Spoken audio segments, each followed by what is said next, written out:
Which day is Pi Day?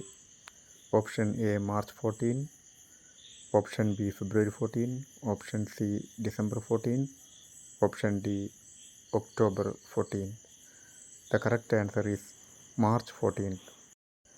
Who invented the equals to sign? Option A Evariste Galois, option B Carl Friedrich Gauss, option C Isaac Newton, option D Robert Riode. The correct answer is Robert Riode. What was the initial name of zero? Option A circle, option B cipher, option C beta, option D empty. The correct answer is option B cipher. Who were the first people to make use of negative numbers? Option A Indians, option B Chinese, option C Arabians, option D Egyptians. The correct answer is option B Chinese.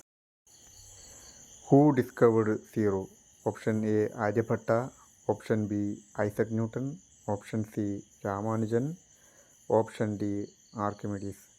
The correct answer is option A Aryabhatta. The average of the first 50 natural numbers. Option A 25, option B 25.5, option C 0, option D 861. The correct answer is option B 25.5. The angles greater than 180 degrees but less than 360 degrees are known as option A obtuse angles, option B acute angles, option C straight angles, option D reflex angles. The correct answer is option D reflex angles. Who is the scientist who was born on Pi Day? Option A Albert Einstein, option B Isaac Newton, option C Bernoulli, option D Euclid. The correct answer is option A Albert Einstein.